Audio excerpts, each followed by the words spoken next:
Good afternoon, and welcome to the Wednesday afternoon conference call with Trusts Unlimited. This is Jim George speaking. I'm the non-attorney spokesman and facilitator for Trusts Unlimited, and I'd like to thank all of you for taking the time to listen to this call, particularly those of you calling in for the first time and will be listening to the replay in the next 24 to 48 hours. This is going to be a little bit different call today for a lot of reasons. Before we get into it, I would like to suggest that to get the full call with regard to the program we've put in place to assist you, i.e. our Family Asset Protection Trust Package, you could listen to our call of January 18th, January 25th, and or February 1st. That information should be there. But we have some important things to discuss today. Again, this is going to be a little different call. I've got papers piled up all over the place. I've got a lot going on in my head, and I'm not even quite sure how I'm going to present this. So I may be rambling a little bit, but again, there's a lot going on, whether you're a Dinarian or whether you're an American citizen, and I want to touch on a lot of things. But first, to get started, I do want to talk about the situation in Iraq. I think it's pretty clear-cut what's going on, and I just want to touch on a few things. First, by way of disclaimer, Trusts Unlimited is not the purveyor of the dinar and these other currencies. We're not advocating either the sale or purchase of these currencies, but as rather substantial currency holders ourselves, we're sharing with you the information we believe to be most relevant.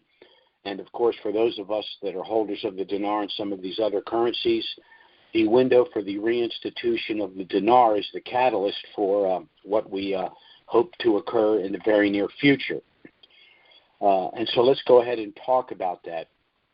I've said on numerous calls that, in my opinion, we were going to see an increase in the dinar via the program rate against the U.S. dollar till they go finally to a 1-to-1 float in country, and at that point the currency will then probably go on the Forex and float internationally. So right now, for example, I believe they're have dropped it from 1,700, which it briefly hit, down to 1,300. We're probably going to see 1190 again, and from 1190 we may have a couple of other pit stops on the way to 1-to-1 with the U.S. dollar, but I think that we've reached a point of no return, and this is where we're going, and let me explain to you why. Again, we see the dinar and the program rate is increasing in value against the U.S. dollar. We see that the main issues, whether we're talking about articles in Iraq, debates, whether it's on the street or in Parliament, or even protests, all have to do with the exchange rate. That's not only the most important subject in Iraq, it's virtually the only subject in Iraq. We also see that Dubai is now publicly urging for the inclusion of the IQD as part of their Middle Eastern basket. We see that Iraq has established very substantial contracts, international contracts with Canada, France, Saudi Arabia, Russia, and the United States. Conspicuously absent from the list is Iran. So again, this is another good indicator. We also see that the CBI has finally shut down the auctions. They're now shutting down some of the corrupt practices in the exchange centers, and they're shutting down the smuggling operations with regard to the provisional dinar. And lastly, we have Soudani, who has had a series of meetings with the U.S. Treasury. Although he was not present at the last meeting, there have been a series of meetings with the U.S. Treasury. There have been meetings with the CBI and meetings with the board of directors of the banks of Iraq. Very simply put, there is no way any of this would be happening if Iraq was going to remain with a contract, with a program rate. It's just not going to happen. Everything screams movement to the reinstitution of the currency. It cannot plausibly reinstitute if it's not one-to-one with the dollar, because the purpose of the reinstitution is to end the dual currency arrangement, i.e. utilization of the U.S. dollar as reserve currency and functioning primarily with their own currency in country. That has to happen in order for the currency to then go to the Forex and be floated internationally. So in my opinion, we've reached a point of no return, because none of this would be done if this was not the clear intention. So this is very, very good news. Now, I want to move on from that and discuss a little bit about what happened yesterday. What happened yesterday was the President of the United States, Joseph Biden, gave a State of the Union speech. It was just about the worst speech I've ever heard as a State of the Union speech, because virtually nothing he said was true. And this is important, again, because the trust package, our Family Asset Protection Trust package, which we established for Dinarians, we did so because of the benefits that it provided to Dinarians, i.e., it provided privacy and anonymity. It provided certain tax advantages. It provided bulletproof asset protection from civil suit. It allowed you to avoid the cost and delay of probate. It allowed you to avoid the federal estate tax, which could be as high as 65% of your entire estate, meaning you would not be able to transfer 100 cents on a dollar of your estate to your children and your grandchildren. And if properly structured, will allow you to operate outside of the central bank digital currency, which is coming. So even if you're not a Dinarian, as an American citizen who's concerned about these things, you are going to need to protect yourself from these kleptocrats. I cannot think of a single better way to protect your wealth for yourself, for your children and your grandchildren, than establishing a family asset protection trust. And we're going to get into that again a little bit more later here in the call. But I want to get back to yesterday's State of the Union speech, and I want to touch on a few things. There were so many false statements made in that speech, I'm hard-pressed to find something that's entirely true. The speech began where Biden typically blames someone else for his incompetence. He said he inherited a bad economy. Well, of course, the economy previous to his coming to office had gone through COVID, which had been hyped by Fauci, the WHO, the NIH, and the CDC. The lockdowns, the mandates, the masks, shutting down businesses, all of that was done by the Democrats and opposed by Donald Trump. Had there not been a vaccine, and personally I think there's some problems with the vaccine, but had there not been a vaccine, we'd still be locked down. So Biden was part of the problem, not part of the solution. In the last quarter of Donald Trump's administration, we experienced what he said we would when we reopened, a V recovery, not economic growth, recovering from what we lost.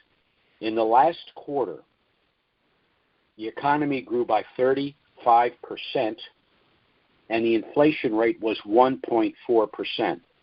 That's what Biden inherited. The economy has grown, on average, since he took office, a pathetic, anemic 1.5%, and the inflation rate went from 1.4% to what they describe as approximately 7%. The real number is 15%, but the way they calculate it, it's 7%. That's still a 600% increase over 1.4% of inflation. So I don't know what he's bragging about there. He then mentioned that he's created 12 million new jobs. Well, we still have not reached the job numbers that we had prior to the COVID pandemic. So we are not in an economic growth scenario. We're still in a recovery scenario.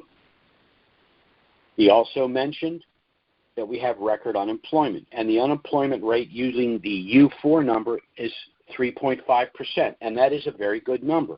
And last month's numbers were good. However, he lied by omission. The U4 number is the number of people that are unemployed, the percentage of people actively looking for work. But there's another number, too. It's the U6 number. The U6 number are the people that have stopped looking for work, and that number is as high as it's ever been. So, while the U4 number, which Biden loves to tout, is 3.5%, the U6 number, which is the number of people actively looking for work and can't find it, along with the people that stopped looking for work, is at 9%. So the unemployment numbers are not only not good, they're bad. That's another lie that we had to sit there and take. Then there's the issue of the secure border. Biden made the statement, if we can't pass comprehensive reform, which really means open borders, then at least give him the money to secure the border. Now, what does he mean by secure the border? Does he mean stop people from coming in illegally? No. He means putting in place a system to redistribute these people all over the country. If you doubt me, Google something called Cloward and Piven. These are the individuals that established the notion of open borders, particularly in the United States. And remember, these are a couple of Marxists, basically to turn us into a third world nation. Google Cloward and Piven, and you will see exactly what's going on. You will see why the border's open. You will see why they're ignoring what's going on. They're doing absolutely nothing to close the border. What they want is money to facilitate the transition of these people coming in illegally to predominantly red states. All right? Then the president went on to say he wants to be the president to increase manufacturing. And his problem is that many of the large corporations do not pay their quote-unquote fair share of taxes. Some pay none. And in the same breath, he wants to substantially increase the corporate tax rate. Economics is defined as the study of the production, distribution, and consumption of goods and services. This is a three-legged stool. If any leg of that stool is wobbly, the stool won't stand. It won't serve its purpose. The increase of the corporate tax is a direct assault on the middle class, which he says he wants to help. Remember, from the bottom up and the middle out, these are the people that are harmed by a corporate tax. A corporate tax is a pass-through tax. The corporation doesn't pay the tax. It's passed on to the consumer in the price of the good or service. So not only does he make the good or service expensive and increase inflation, but he makes the United States uncompetitive in terms of the manufacturing industry, meaning other countries have a leg up. So does he not know what he's talking about, or is he just lying? Does it matter? Then there his introduction of the Chips and Science Act. This is designed for the United States to become a leader in the production of computer chips, something that Donald Trump tried to do for 4 years, and the Democrats wailed, screamed, and yelled and tried to stop. Now, why all of a sudden does Joe Biden, who is a globalist and who believes in international supply chains, wants us to be self-sufficient in the production of chips, computer chips? Very simply, because where do we get them now? We get them from Taiwan. And Biden knows that China has its eye on Taiwan. Biden knows that China may very well invade Taiwan. And Biden knows he's not going to do anything about it. He can't even shoot down a balloon from China before it enters our sovereign nation or protect our borders from invasion but he's going to defend Taiwan. That's not going to happen, and that's why we need to produce our own computer chips. Then there's the issue of Social Security. And Biden looked at the Republicans and said the Republicans want to sunset Medicare and Social Security. Now this, to be fair, is a lie that the Democrats tell every 4 years. He's basing this lie on one report from one Republican who didn't want to sunset these programs, wanted to fundamentally restructure them and, to some extent, privatize them. And that's a bad word for the left. So they just lied and said all of the Republicans want to end these programs. No president should do things like this. Then he said something else that sort of got unnoticed, but there was a little bit of laughter. He said we're only going to need the fossil fuel industry for another 10 years. So he finally said the quiet part out loud. What they want to create is an electric grid so that your car, all of your appliances, all of your electronics, home heating, everything is centralized and under the control of the government. But there's a problem, and it's this. Batteries, which produce their electricity, do not create electricity. They merely store electricity. Electricity is still produced by petroleum, natural gas, coal, and even nuclear. It's not self-producing. So how can he end the fossil fuel industry in the next 10 years? Well, let's take a little bit of a historic look at fossil fuels and understand what's really going on here. Every time you hear the term fossil fuel used by quote-unquote experts or politicians, the term is a lie. Where did it come from? We have to go all the way back to 1892 in the Geneva Convention, where J.D. Rockefeller Sr., basically the godfather of the petroleum industry in the United States, literally paid scientists to refer to oil and petroleum as a fossil fuel. Why? To induce the notion that it is scarce, and in so doing, substantially increased the cost. But the truth of the matter is that petroleum is a renewable mineral. It regenerates itself through the interaction of bacteria, algae, and plants. There's nothing more prevalent on planet Earth than bacteria. It was here long before we got here, and it'll be here long after we've been here. We could not possibly consume the amount of petroleum oil that's being created organically. As a matter of fact, the only liquid that we have in greater abundance than petroleum is water. Here's his other problem. Right now, approximately 35% of refined petroleum is used in the combustion engine. 65%, or two-thirds of it, is used in the production of glass, plastics, textiles, pharmaceuticals, electronics, and nanotechnologies. There's not enough wind and solar in the universe to produce one smartphone, one computer. What the hell is he talking about?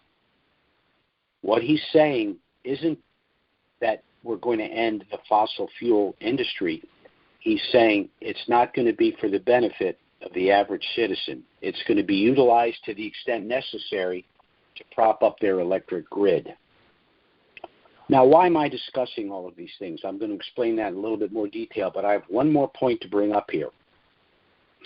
As part of the new economic and financial system that Biden was referring to, a great part of that is Executive Order 14067, our transition to a central bank digital currency.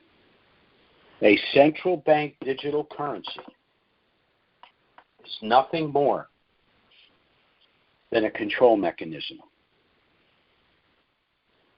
The excuse for establishing a central bank digital currency is because it's going to be safe and it's going to be liquid. But that's not true. Its objective is absolute control. How can it be safe?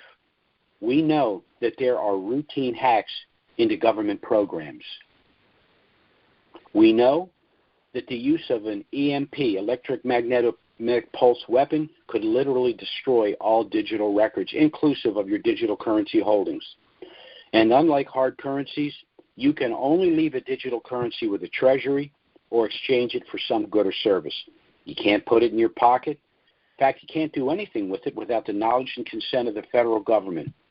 This would also allow the government to freeze or confiscate that digital currency should they disapprove of your purchases or even your publicly held views. If you doubt me, Google China's social credit score, because you will see that quote-unquote progressives, a certain leftist group within the Democratic Party, routinely cite the Chinese social credit score system as their objective. And while I'm on the subject, let's talk about the progressive movement. If you look up the word progressive, in a generic sense, it means to progress, to improve, to refine. And that's what they hope the average individual will take from it. It's a euphemism. But the progressive movement originated in the early 20th century. When they attempted to employ some of these policies, they were basically run out of town. So then they called themselves liberals. But now they're progressives again. But where did the term progressive come from, and why do they call themselves progressives? Because when they established themselves, their objective was to, quote, progress beyond the colloquial constraints of the Constitution. In other words, they're anti-constitutionalists. They did not approve of limitations on government. They preferred limitations on the individual. As a matter of fact, the Nazi movement and Joseph Goebbels, the minister of propaganda for the Nazis, cited the American progressive movement as the model for the Nazi approach. And he made specific examples. For example, he mentioned Thomas, Nash, and Baldwin. Who were they? They were the individuals that created the ACLU. He mentioned Margaret Sanger. Who was she? The founder of Planned Parenthood and the establishments of the eugenics movement. Just to name a few. He even named Edwin Bernays. Who was Edmund Bernays? He was an individual that was basically in charge of disinformation. So these are the individuals that they cited. And now the progressive movement is back, because that's who Joe Biden works for. He tells you that himself. He will routinely say in his speeches or when he's doing interviews, there are rare times that he does it, well, they won't let me talk about this, or I was told I can't talk about that, or I can't take any questions. Why doesn't a reporter stand up and say, sir, you are the president. Who in the hell is telling you what you can and can't do? This is what's going on in this country. Now, why do I discuss all of this? Because there's a way to circumvent what they're doing. Whether you're a Dinarian or whether you're simply an American, free-born citizen who does not want to be a ward of the state, who does not want to be part of their social credit system, who wants to be able to buy and sell what he wants when he wants, to be able to do so in privacy, and to be able to transfer that legacy to their children and their grandchildren. And that can't happen if you're part of their system. But they still have a problem. It's called the Constitution of the United States. Article 1, Section 10 of the Constitution, the contract clause says you can create a contract. A trust is a contract. Article 4 of the Constitution says you have a right to privacy and your papers and your personal effects. So if your assets are in trust, they can't touch you unless they can go to a court and show cause. You've committed some kind of a fraud or a crime. That's a high bar. So if you're a law-abiding citizen, you're paying your taxes, and you're operating outside of their system, they can't touch you. And that's why, for those of you calling in for the first time, whether you're a Dinarian or not, I strongly suggest you contact us to get our initial no-obligation package. It has everything you need if you wish to establish a trust, but again, you're under no obligation to do so. It has a lot of information about us, about trusts, and because we initially established this for Dinarians, a lot of information about the currencies and how we can assist you post-Star V. You can review the package, contact us if you have any questions. We'll be happy to assist you, and there will be no consultation fee. Now, you can go to our website, which is Trusts with an S, Unlimited LLC that's Trusts with an S, Unlimited LLC.com. Our email address is Trusts with an S, Unlimited LLC at gmail.com. And our phone service is 307-274-4122. Contact us by phone or email. Request our initial no-obligation trust package. You should have it within 24 hours. We'll review everything, write down your questions. As a matter of fact, you can probably get to me quicker by emailing me your questions because I simply can't get off of the phone. I've probably gotten at least a half a dozen calls while I'm talking to you here today. But we'll be happy to answer your questions, assist you in every way. I've got a lot going on today, but I'm going to go ahead and go to a Q&A here and hopefully assist any of you that might have some questions. So I'm going to go ahead and open the Q&A. And again, let me give you that contact information. Our website is Trusts with an S, UnlimitedLLC.com. Our email address is Trusts with an S, UnlimitedLLC at gmail.com. And our phone service is 307-274-4122. One other thing I would suggest, it's very important in these times that you educate yourself. I suggest you Google the following, or DuckDuckGo. Actually, you'll probably get more accurate information. Go to the World Economic Forum, ESG, which stands for Environmental Social Governance. That's ESG, Agenda 21, Agenda 2030, Agenda 2050, Cloward and Piven, and lastly, the Hamilton Project. Now, the last two, Cloward and Piven, has to do with the open border, no nation-state system, and the Hamilton Project deals specifically with the central bank digital currency and the social credit score system. If you review all of this information, you're probably going to be shocked and upset at what these people have in store for us. One other thing I'll mention, a lot of this is predicated on reduction of the population. We're overpopulated. Let's say we have 8 billion people. I don't think we're quite there yet, but let's just, for the sake of argument, we have 8 billion people. That means that every single human being on the planet could move to Canada and still have an acre of property. So the nation is not overpopulated. What they mean by overpopulated is that that's more people than the quote-unquote elite need to provide them with their opulent lifestyle. As referred to by Klaus Schwab of the World Economic Forum, there are too many quote-unquote useless eaters in the world. And if you go to his writings, he says, we will reduce the population by whatever means necessary. War, if that's not possible, pandemic, if that's not possible, starvation. Not my words, his words. Look it up. So these are the reasons that we need to do everything in our power. Use every arrow in our quiver to protect ourselves. And the single best thing you can do is to establish a family asset protection trust package to keep these kleptocrats out of your life. Thanks so much for listening to the call. I'm going to go to the Q&A here.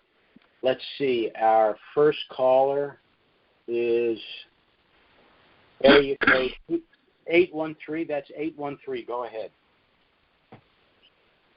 Yeah, I saw some. Yes, sir. Do you hear me? Yes, sir, I can. Yeah.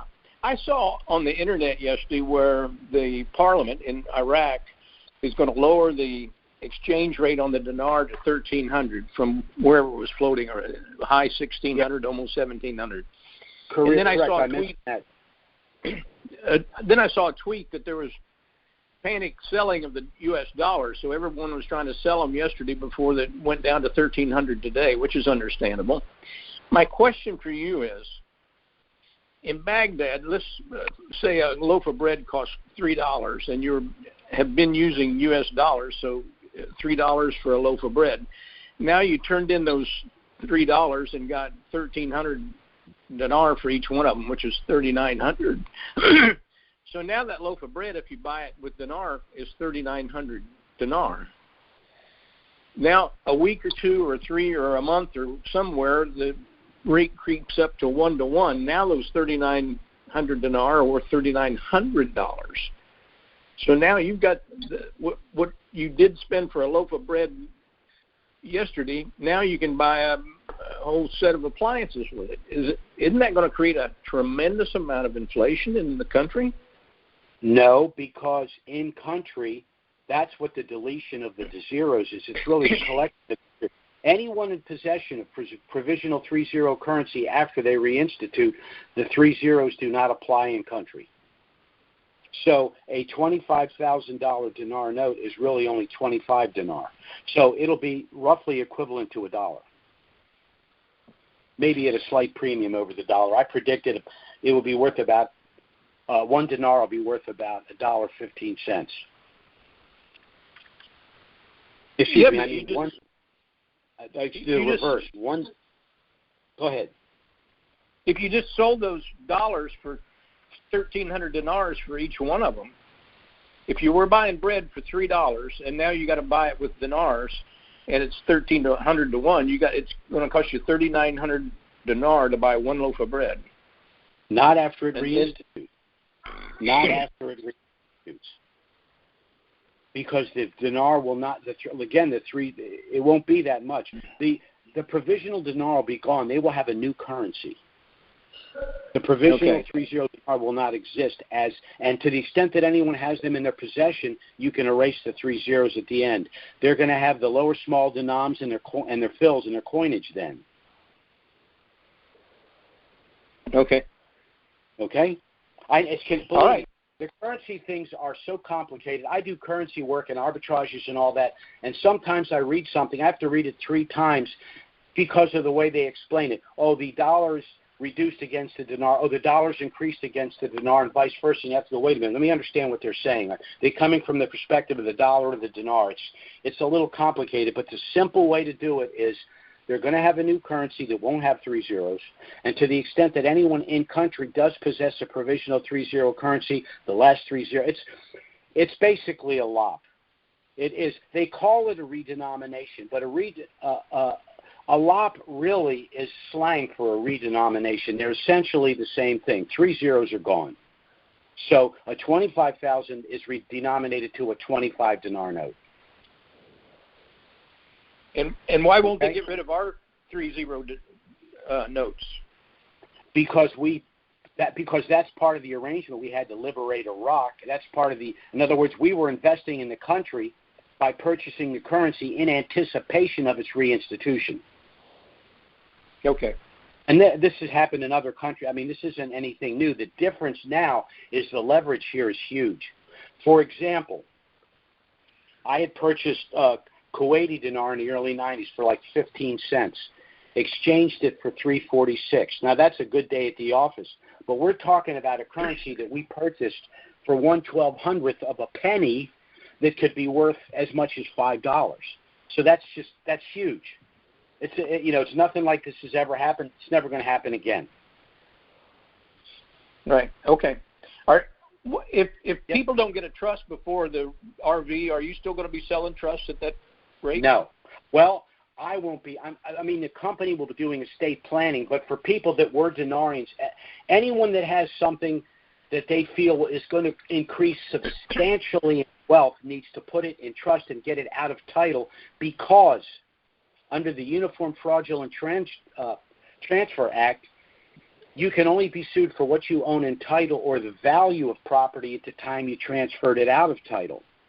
So if you have 10 million dinar that you paid $10,000 for, you transfer them to our trust, and let's say it revalues for $1. Now it's worth 10 million. You can't be sued for 10 million. You can only be sued for 10,000, because that's what it was worth when you transferred it out of title. So that's why denarians need to do it pre-RV, but any American needs to do it pre or post-RV just to protect themselves from these kleptocrats in Washington. Right. Okay. Thank you very much. I have your phone number here, sir. If you want me to call and discuss it in more detail, I'm happy to do that. I'll get back to you. Thank you. I appreciate it. Yes, sir. Okay. Take care. Bye-bye now.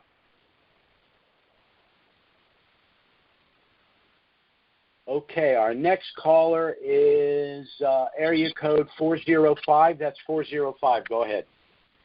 Hello. This is Doug in Oklahoma City. Yes, sir. How are you, sir? Busy as can be. Say again, please. I said busy as can be. And I'm glad to hear it. Okay, I want to refer back. What's going on? I know. I want to refer back to about two questions today. The first one is to refer back to last week's call, which the question and answer session was dominated almost entirely by concerns over gift letters. And as such, I found that myself, that when we reviewed things that we had done in the past, back in as far back as 06, 07, 08, we had gifted individuals dinars with the anticipation, obviously, that it was going to revalue way back then. So in so doing, we went back to our records and we created a gift letter that, as I understand it, needs to be notarized. So we put on the gift letter information, the amount of the gift, the value of the gift at that time, the date of the gift, and who it went to. And with that being notarized, actually we're going to have all the gift letters sent out this week, so it'll be notarized this week. That is sufficient to cover those gifts? That's my question. Yes. The reason you want to notarize it is because you want to establish, if you're denarian, that it was a pre-RV gift, but there is a gift issue. Someone brought the question up. They said, look, if I purchased dinar and I held them for over a year and then exchanged them, I would be subject to the long-term cap gain. But if I subsequently give the currency to someone else, does the date of the purchase affect whether it's long-term or short-term, or the date of the gift? According to the attorneys I spoke to, it was the date of the original purchase, which means if I held it for over a year and I gave it to you and it revalued the next day, you would still get the long-term cap rate. However, I did go to the IRS, and they never gave me a straight answer. So, it makes sense that it would be, in my view, that it would be the date, how long it was held. Because I purchased it and I have a right to gift something, so the date should be when I purchased it, not when I gave it. That person didn't invest in anything. They just got something dumped in their lap. A good thing, but why should they pay short-term cap gain if I possessed it for 10 years? I agree. So, well, fortunately, all the gifting that we did was accomplished by 2010, 2011, something like that. So we're in good shape with that, as far as not only the acquisition of the dinars when we first got it, but also when we gifted it. So that settles that question.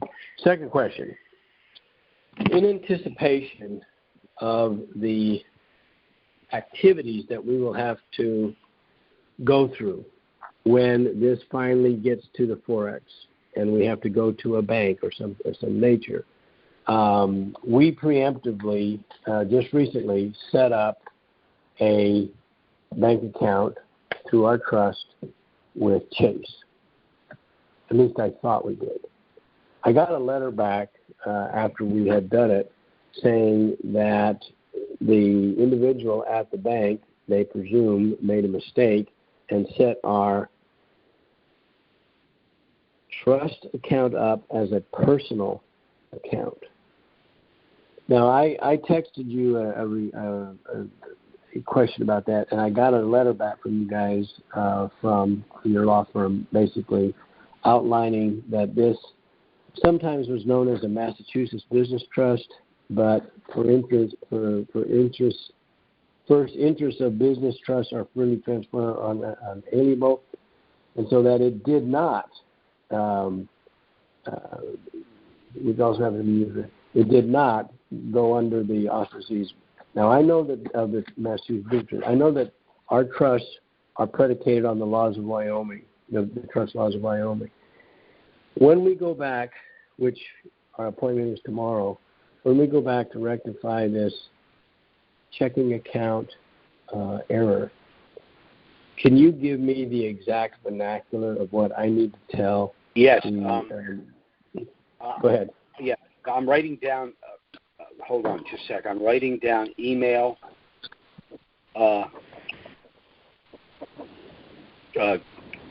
Business trust. Now, the Massachusetts Business Trust or a business trust, a lot of banks don't utilize them. But because our trust is a package of trusts with sub-trusts, it looks like a business trust, which it is not.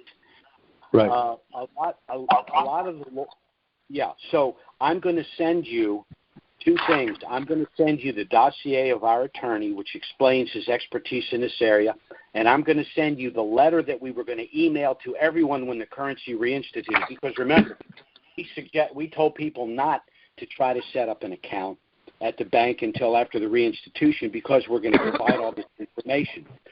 The other was that the conversations you're having at that bank would be different if you were sitting there post-RV with 10 million dinar. Okay? I know. Then the Jed Clampett rule kicks in, and they say, well, you know what? On page 17, paragraph 3, it says we can't take a business trust, but this guy's got 10 million dinar, so we're just going to go out on a limb and set it up anyway. So I'm going to send you everything you need, and this is, as a matter of fact, I'm going to send you the exchange protocol too. Everything that is going to go out to everyone once the currency reinstitutes, because then we're going to shift. You review all of that. I think you're going to have everything you need. Okay. Our appointment's tomorrow, so if we could have it before then, I'd appreciate it. As soon as we get off the call. As soon as we get off the call, okay. I'll send it to you. All right? Okay. The one thing that I know you say is that don't do it until it revalues. I was just thinking about the fact that from time to time it's been mentioned that there is an estimation of about 10 million dinarians in the United States. That's going to be a lot of activity for the top-tier banks. And as such, I was just thinking that perhaps having the account set up pre-RV would mean that much less. I understand. However, you're still going to have to stand in line, whether you have an account or not. Setting up the account's not the hard part. The hard part is negotiating exchange, and then they'll establish the account. But, I'm not saying it's wrong. I'm just saying that there's really no need to do it. And so if you're not going to Chase and they ask if you have any accounts at other banks, then you're going to have that conversation too. So our objective was you're going to go in with one trustee. You're going to have literally an empty trust. The only thing you've done is assign the currencies. You have no accounts anywhere, nothing. There's nothing for them to ask. When you see the exchange protocol, they're not going to know if you have a gift sub-trust or any of the other sub-trusts. They're only going to see the master trust and the bank docs. That's all they need to know. The rest of it's none of their business. But when you're sitting there and, I don't know how much negotiation you've done, but when you're sitting there, look, I'm just going to another bank. I'll take my 10 million dinar somewhere else. This is real simple. I've got 10 million dinar. I want to exchange them at your bank. I want to put the USD in a bank account you'll establish today. If that's too much, for you to, to handle, then I'm sure there's someone else that'll do business with me, and you won't even get to your car. It's just, unfortunately, banks are just difficult. They want to jam everyone in their size 9 shoe, and that's not what this is in any way. So, I've had my run-ins with banks, particularly Wells Fargo. The only way I'll ever walk into their bank is if it's the only bank I can go to. I don't trust them. True. I'll just say it, and that's based on my personal experience. We bank with Chase, but we have another business account at a regional bank, smaller, and now most of the money that we have is transferred when we get it to the regional bank. I don't trust Chase at all, and but I think it's going to be one of the big players when this happens. It's got to be one of the big players. They've got the computers. They can do the transactions of this magnitude. But what I'm going to do, to the extent that I will have money in any bank, because with a digital currency thing, I'm going to do other things with my money. But I'm going to try to work with the smaller local banks and the credit unions. You get much better service. They treat you right. They're flexible. And I just, the big banks are, it's just, you're just a number. Of course you're a good number, but you don't want to leave money with the banks anyway. They're there for liquidity and convenience. Period. As far as for me personally. So that's where I'm coming from. But I'm going to send all that stuff to you when I get off the phone. I've got other people to talk to, and I'll get that to you this afternoon as soon as I get off the phone. Thank you, Jim. Thank you very much. Take care. Take care. Bye-bye. All right, our next caller is area code 619. That's 619. Go ahead. Hey, good morning, Jim. It's Eddie. How are you? Eddie, how you doing? Excellent, my friend. Hey, just going to ask you 2 quick questions, if I may, regarding trustees and the settler process. Can you walk through, I'm asking for several clients, but can you walk through the procedure when the settler requests money from the trustee, and also that how is the settler protected so that the trustee can't take and do anything to defraud him or anything like that? So can you just walk us through that? Certainly. All right. Now, first of all, this, for people that may not know, the settler is the person creating the trust for their own benefit and for the benefit of their family when they pass away. The trustee is the person that they select themselves in order to assist them with the management of the trust. The reason you have selected a third-party trustee is because under the law, you do not have privacy and asset protection without a third-party trustee. If you are the settler or the grantor and the trustee, you've created something called a revocable trust, and you have no asset protection or privacy because you have direct incidence of ownership, meaning you solely can buy, sell, use, destroy, or gift assets, whereas with our trust, it's done through the trust process. Now, to your question, well, if I work with a trustee, how am I protected? Well, you're protected a number of ways. First, think of the trust as a safe, and everything in the trust is inside of that safe. Now, you and the trustee have the combination to the safe, but the safe is in your home, in your bedroom. So the trustee has no access to the trust or what's in the trust without your knowledge and consent. That's why the trust is addressed to you. You will keep all the checking account statements, all the savings account statements, all the investment account statements, the checkbooks, the title, everything will be addressed to you and will be in your physical possession. So the trustee can't do anything with your knowledge and consent anyway. So you've established your trust, and you've done your exchange, and you have $250,000 that's in the trust checking and savings. How do I access that money? Well, you can do it a number of ways. You can have the trustee sign a half a dozen checks in the checkbook, and you can simply fill out the check on the first of each month, one of the checks, to transfer money to your account. Or you can have money automatically transferred each month from the trust bank account to your personal checking account. So you have your ATM card. You can write checks on a day-to-day basis. You will function as though you don't have a trust. It's like your weekly check from your job is automatically deposited in your bank account. Well, it's the same thing with a trust. So that's how you have immediate access, and that's how you protect everything so that you're the only one that physically possesses the documents necessary to do anything. Excellent. Thank you. Yeah, that helps a lot. Appreciate that. Second of all, with regards to the gift trust, is the settler the trustee in the gift trust, or is the trustee from the master trust the trustee? If you look at the documents of the gift subtrust, and by the way, the gift subtrust, I'm going to pat myself on the back. I literally created that thing.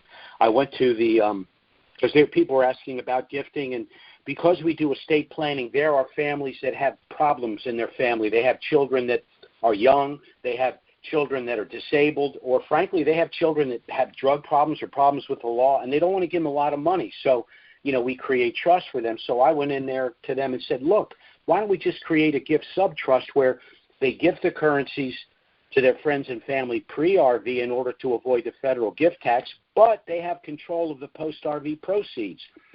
When you establish the package, your trustee is the trustee of everything in the package except the gift subtrust. You are the settler trustee of the gift subtrust because you're not the beneficiary. The people you are gifting are the beneficiaries. So this way, you avoid the federal gift tax and you control the post-RV proceeds. So when I explain that to the lawyers, well, hey, that's genius. We got to do that. I don't know of anyone that has a gift subtrust. Any of our competitors, I don't even know if they understand it, But that's why we established it, again, so you can make the pre-RV gift but still control the post-RV proceeds. Okay. Awesome. Thanks, Jim. It was excellent. Sure. And I look forward to your call later. with some other stuff. So. Oh, yeah. Well, I thought that call was to answer these questions, but I'll call you back anyway. No. Yeah, no, it's different stuff. Okay. Thanks, Jim. Oh, okay, sure. I will do that. All right. Take care. Bye-bye. All right. Our next caller is area code 775. That's 775. Go ahead. Yes, this is Bruce Reeves calling from Genoa, Nevada. Actually, yes, Doug sir. Reeves' brother. Doug Reeves' brother from Oklahoma. You guys are tag teaming me today, huh? Yeah. Well, I heard his questions and so forth and your answers. My question to you is, I thought you were going to try to negotiate a rate that all the Dinarians that both that are part of your system could use that rate, and that would give you clout. I am going to do that, and if we can establish a transaction fee and a rate for anyone that walks into that to any of the banks that we can negotiate it with our trust, yes. But you know as well as I am that there are people that have been in this for a long time, many of whom are in, frankly, very dire financial straits. The last couple of years hasn't helped, and they're going to run to the bank with their hair on fire. So it might take me a week or so to contact these banks, let them do their due diligence to find out I am who I say I am and we are who we say we are, and then work a deal. So in that time, people are going to run to the bank. So, but it is what it is. I heard you say that you're going to use you prefer using a local branch, a credit union, whatever. And so I thought maybe that other negotiation was off the table now. So. Well, no, we got to negotiate with the larger banks because they're the ones that have the system. As a matter of fact, the one that has the best system, unfortunately, is probably Wells Fargo. But, of course, the problem's on the back end with them. But the banks have to have the sophisticated, in order to do exchanges of a number of, and also have to be able to handle the volume. That's why, I got to go to a big bank to do that. But when that money's cured, when that money's ready to go, I'm going to transition. And it might be in 3 or 4 different banks. I don't know because a lot of banks. Yeah, but I mean, I could walk. Yeah, that was my plan. Okay, yeah. I also have an account set up with Chase, and that my plan was to quickly take it out, put it into some smaller banks that I'm already dealing with their local branches. Well, you and I think alike. You want to deal with more than one bank, and you're going to have to, because you can't walk into a local, small bank or credit union and say, "Hey, can I I'd like to deposit $16 million," and they're going to say that they're going to wait a minute. What is it, April 1st? I mean, what's going on? Yeah. And they wouldn't even have permission to accept a deposit like that. You'd have to come back. Right. They'd have to make some calls. So we may not be able to do everything we want, but I want to get as little money as possible in the big banks and as little money as possible in the central bank digital currency. So we're going to have to move. We just have to move it around. Mm-hmm. I have a question. You have my email address. I have your phone number. Yeah, well, maybe then he could send me a copy of what you send him. I'd appreciate that. Okay, let me write this down. All right. Bruce and Doug. Okay. If I can't, I'm pretty sure I have your email. I don't want to obviously get it on the call. If I don't have it, I'll send it to Doug and say, please forward this to Bruce upon his request, and make sure you get it. Thank you. All right. Take care. Okay, our next call is area code. Well, what happened? The call just lost a call there. It was 810, I believe. For some reason, we lost that call. I'm going to give it a second. While I'm waiting, I'm going to go ahead and close. Again, if the things we've discussed on this call are of interest to you, whether you're a Dinarian or just an American citizen that wants basically to be left alone, you can go to our website, which is trust with an S, unlimitedllc.com. Our email address is trust with an S, unlimitedllc@gmail.com.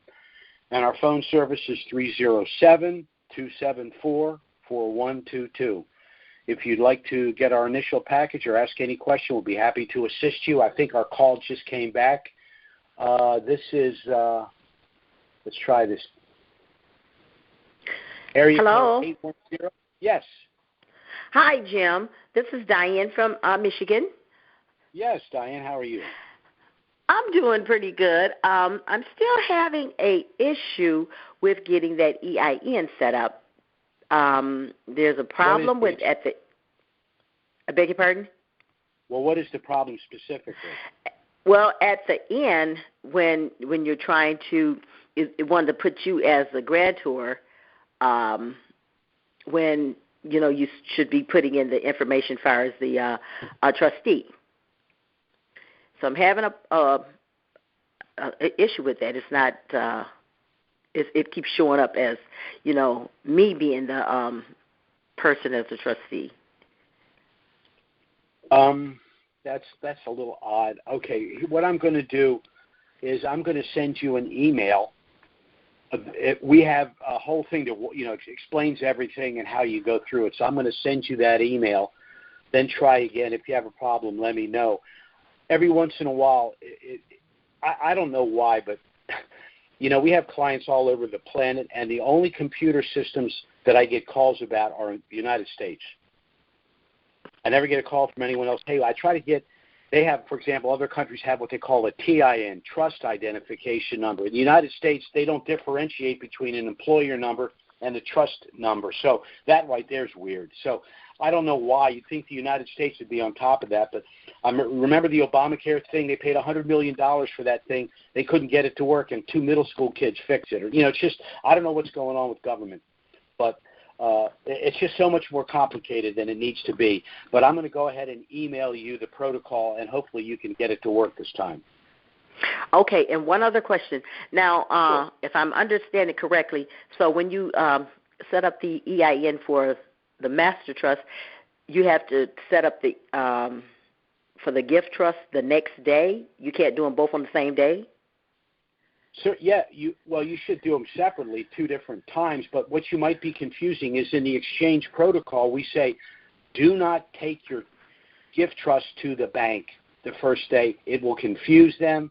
They'll get squirrely on you. You want to go in, you want to negotiate your exchange, you want to put the money in your trust bank account, you want to make sure that the deposit slip doesn't have a 10 or 21 day hold.